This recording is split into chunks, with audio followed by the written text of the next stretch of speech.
Well, hello again, everybody.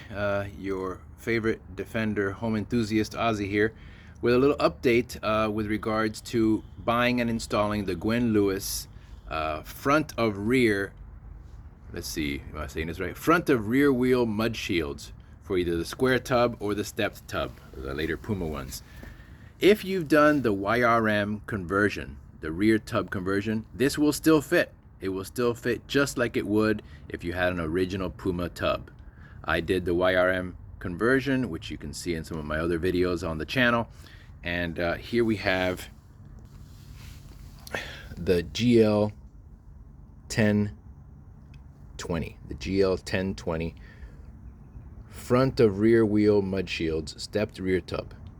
Or you can use this, the GL1019, which is just a little different. As you can see here, this one just doesn't have the step, it doesn't have the little cutout here. I just go straight down and over. And the stepped ones has a little different cutout, and it has the cutout just in case you have the fuel filter right on the frame rail, like the later 2007 onwards versions did. And the instructions are really clear. They come with this nice little color printout, or you can go on their website. It comes with the top brackets, the new, much thicker, much stronger body stays. Is part of the body stays here. All the speed nuts and bolts and washers and nuts that you would need. Here they are here with the full set. They even include an extra speed nut, speed screw, and an extra bolt, washer, and nut. And here are the two mud shields. This is if you're doing a step mount. And I'll show you what it looks like afterwards. Let me see. Pull the page. There's another page hidden in there somewhere. There you go.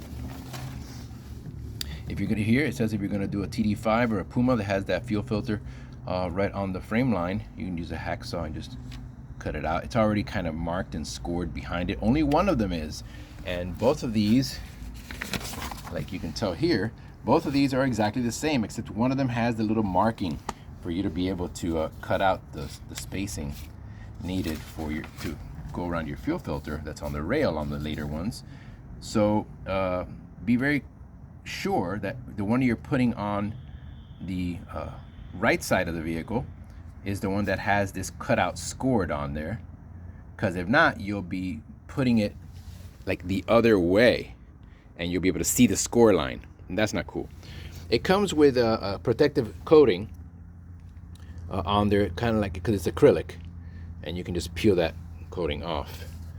So it shows you exactly how to do. Well, this is for the square tub, but whether a square tub or step tub, starts off the same way. You put the 3 U-clip fasteners on the top mounting bracket. Let's see, this is for the stepped rear. And let me show you it finished. I was able to do it without taking off the eyebrows. Let me go in here. Let me get a little wider. So here's the bracket up here.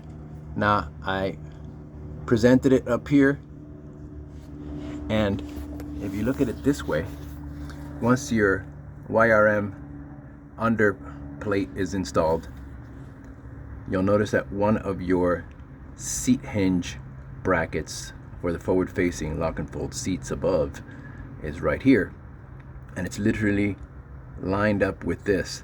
That way it'll stay. When you make this hole, it'll be inside of the plastic cover that's inside the car. So you'll be able to mark and drill, then go on the inside and put this piece in, and you'll be able to drill this one and then go inside and put this piece in right underneath the rug on top of the side tub. Let's go to 3 speed nuts here. This was able to get in here without any kind of modification, no hacking, nothing. Here's the little space that goes around the edge of the body right there on the inside. Let me show you what it looks like underneath. Here's the back part. Here's the bracket and the stay, and it goes into the same exact place as your old one did. See that?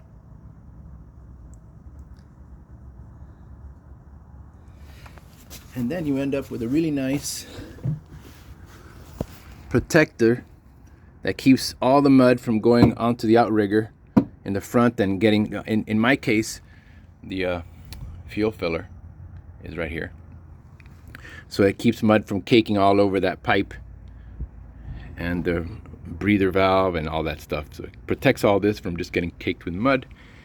Next up is going to be the Gwyn Lewis rear protector, and that will necessitate taking off this stay here, which is for the seatbelt here. Let me give you some light. There you go. And that's really important because it's going to protect